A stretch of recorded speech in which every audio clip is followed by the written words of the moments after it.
Jalen Romande Green. Born February 9, 2002, and hailing from California, he rose to be one of, if not the best recruit in the high school class of 2020. A consensus 5-star and top 2 recruit on every scouting service, with ESPN even ranking him as the #1 player in the country. An athletic freak of nature with a developing offensive game and sky-high potential. The Jalen Green hype was real. Being in middle school at the peak of his high school hype, I can assure you it was real. Niggas was posting his mixtapes on game day. He had kids geeked to meet him if they ever caught him at an AAU tournament. Jalen Green was an all-around great prospect with potential that has scouts foaming at the mouth. Any college would have loved to have him, and in hindsight, maybe it would have been better for him to go to college. But he opted to join the G League Ignite in their inaugural season. I'm sure I don't need to explain the failed G League Ignite experiment. It's a dead horse at this point. I don't need to shit on the G League Ignite because everyone else will for me. After having an impressive season with the G League Ignite, Jalen Green was a projected top 3 pick, with most sources had him going number 2 to the Rockets, and there he went. In his draft interview, he mentioned wanting to prove that he should have been number 1, and as a Rockets fan, I thought this was the beginning of a generational rivalry between Jalen Green and Cade Cunningham. Their first summer league game going on against each other was on ESPN, and their first NBA regular season matchup was nationally televised as well. That was like the only nationally televised Rockets game for like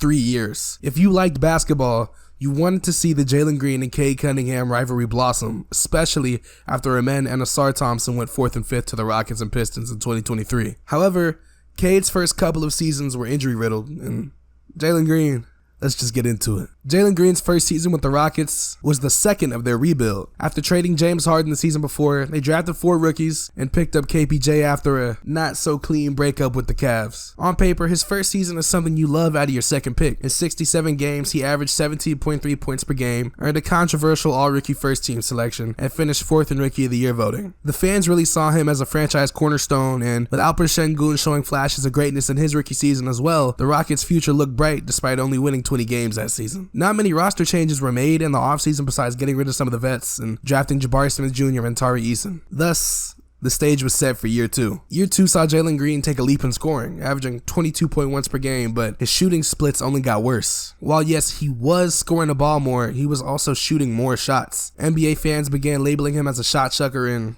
it weren't wrong. Jalen Green's many flaws as a player were ignored as a rookie because he was a rookie. His skinny frame and lack of real strength is something that can be fixed. His poor basketball IQ was something that could be fixed. His shot diet, his weak playmaking, his low 3-point percentage were all things that could just be fixed. When year 2 came around though, none of these things that were supposed to be fixable were fixed. He was still incredibly weak. He was still playing dumb, and he still couldn't shoot for real. He was the exact same player. I think the funniest thing to arise from Jalen Green's sophomore season were the hate Central posts, because ain't shit was funny in Houston, only winning 22 games. That earned the Rockets the 4th pick in the 2023 draft, which they used to draft Amen Thompson. Normally for a rebuilding team, that would be the end of an offseason. Draft some young talent and run it back tanking another year, but year 3 is where things started to get a little more complicated for Jalen Green and the Houston Rockets. The Rockets came out swinging by hiring ex-Celtics head coach Ime Udoka. Udoka, having just come off a finals run in 2022 with the Celtics, having his tenure there cut short by a silly little scandal, was an exciting new factor and was ready to bring some winning culture to be blunt, a team of losers. They also signed veterans Fred VanVleet and Dylan Brooks for a shit ton of money. Other notable additions being Jeff Green,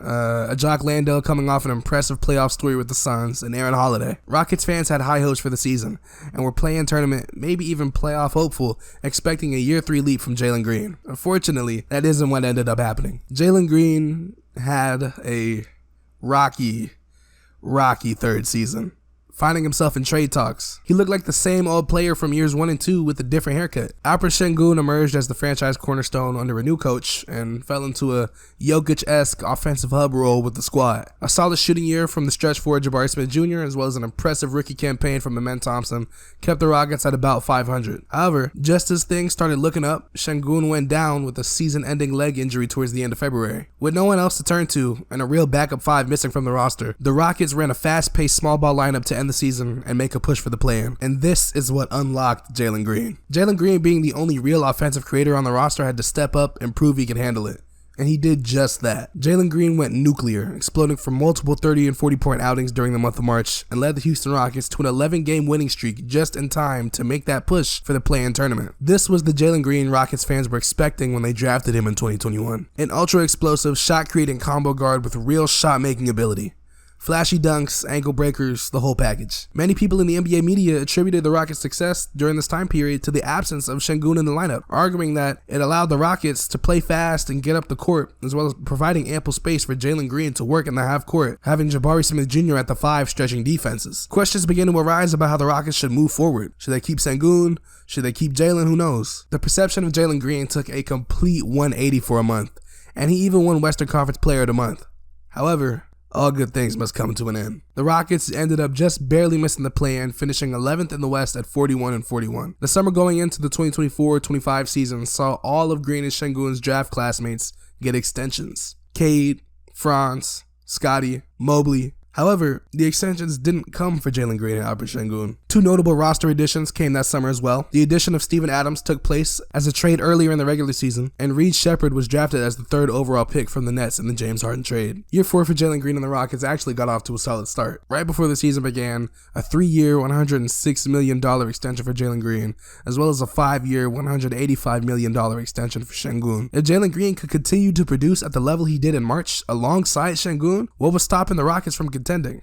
Funny enough, it was Jalen Green. Once again, he showed flashes of greatness, but his inconsistent play landed him in trade talks by February. And once again, Jalen Green was streaky and inconsistent offensively, and while his defense and IQ had certainly improved, they were both still pretty bad. His frame was still the same, his lack of a middle game was glaring louder than ever before, and with trade talks around the Suns heating up, Jalen Green was front and center as the Rockets had their picks. The Rockets finished as the 2nd seed in the West that season, matching up with the 7th seeded Warriors, who had just made a play-in push after acquiring Jimmy Butler at the deadline. And this series perfectly encapsulates Jalen Green's career up to this point. In Game 1, Jalen Green scored 7 points and the Rockets lose.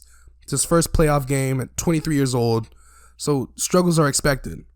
In Game 2, he wakes everyone up. He explodes for 38 points and 8 threes, and they win. And for the remaining 5 games, he doesn't score over 12 points. Somehow, the Rockets pushed the series to 7 games through the efforts of Sengun, Thompson, Freddie, and the other role players. And that was honestly the final nail in the coffin for Jalen Green in Houston. He was supposed to be the Rockets' main scoring option, but he just never lived up to it. 4 years of stagnant, yet inconsistent play from someone who was meant to be the main guy. The Warriors in that series really exposed his one-dimensional play and how he truly has not got better over these past 4 years. Some think the Rockets gave up prematurely on Jalen Green. Others think it was the right move. In my opinion, the Rockets' supporting cast and young talent is too good right now to not be in win now mode. Especially with how the NBA is shaping to be, a team being good early and young is the best case scenario, as we just saw with OKC. It was best for both parties to part ways. Now Jalen Green's in Phoenix, where there's less pressure on him to win, and Kevin Durant can step up and be that main perimeter scoring option the Rockets so desperately need. As a Rockets fan, I really wanted Jalen Green to pan out,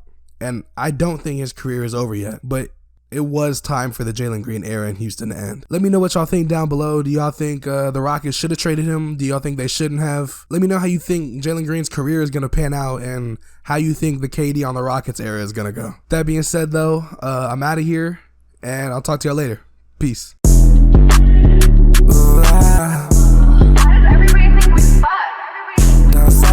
Shawty know don't say shit. I did my job, I for the good and did a placement. My shawty bad, I hit her once, I give her great dick. She get him and wanna be one, but she the hate bitch. Niggas be hating, see me never say shit. That SRT is peeling up, mama I made it. That SRT is peeling up. Shawty fuck with rich white niggas that done rock. Lil' mama wanna put my dick all in her mouth. Shawty do whatever she can.